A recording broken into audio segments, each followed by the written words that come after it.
Hey! Parmi les choses de la vie que j'aimerais améliorer, c'est d'arrêter de faire n'importe quoi. Et là, aujourd'hui, j'ai envie de parler des déchets. Pour être un petit peu plus responsable de ce qui se passe sur la planète, pour un petit peu plus analyser mon mode de vie et prendre des décisions qui ont un impact et qui sont intelligentes, j'ai décidé, aujourd'hui même à l'instant où je vous parle, de faire un bilan de ce qui se passe dans ma poubelle. Parce que concrètement, c'est dans la poubelle qu'on se rend compte ce qu'on fait et ce qu'on fait pas et quel impact ça a.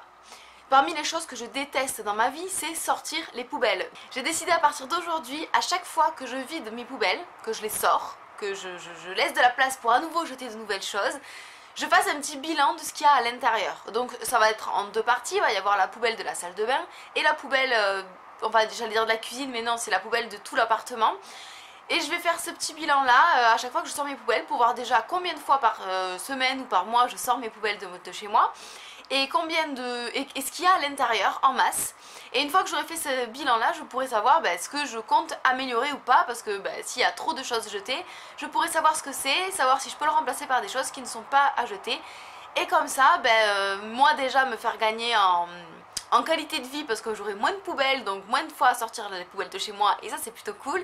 Et aussi surtout d'arrêter de gaspiller des choses et de là influencer ma façon de consommer, mes achats, etc. Le premier état des lieux que je peux faire, c'est que ma poubelle de salle de bain, elle fait environ 20 litres. Donc elle est assez petite. Et je la vide en général une fois par mois, je crois, parce que je jette pas grand chose dans ma salle de bain, même si je pourrais faire bien mieux. Et aussi parce que tous mes produits terminés, comme je vous les filme en vidéo, ils partent à la poubelle, dans la poubelle de l'appartement, on va dire, dans la poubelle de la cuisine. Du coup, ces produits-là ne sont jamais dans la poubelle de la salle de bain. Et ensuite ma poubelle de l'appartement, donc de la cuisine, du salon, etc.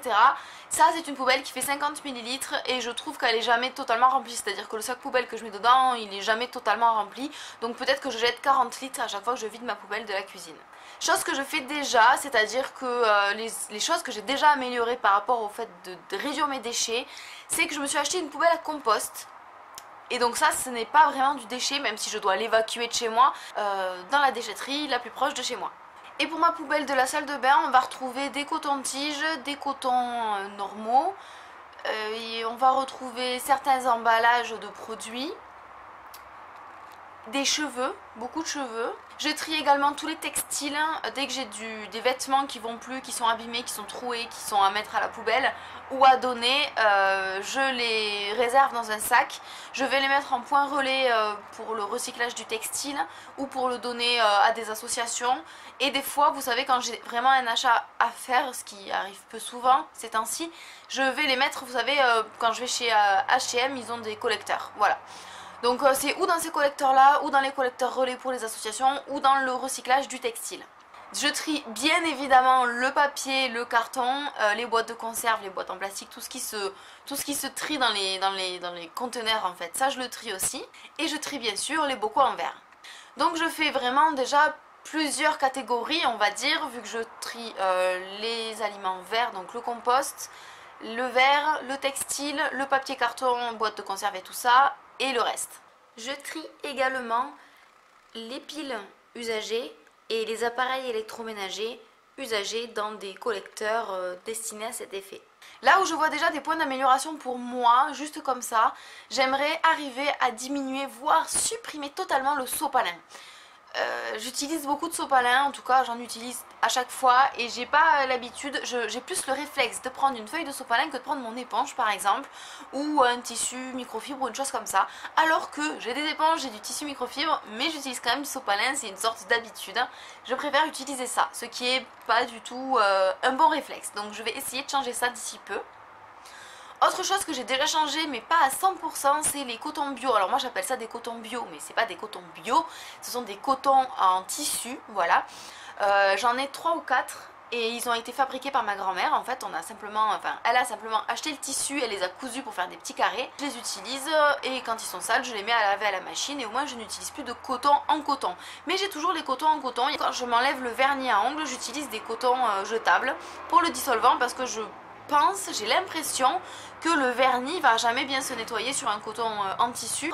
Ce que j'avais envie de faire, c'est qu'au lieu de jeter des vêtements quand j'ai des vêtements troués, je les découpe, je m'en fasse des petits cotons d'avance pour le dissolvant. La dernière chose que je fais déjà et que j'essaye de développer encore plus, c'est le fait d'acheter autrement, parce que finalement la plupart des déchets qu'on a dans nos poubelles viennent de nos achats.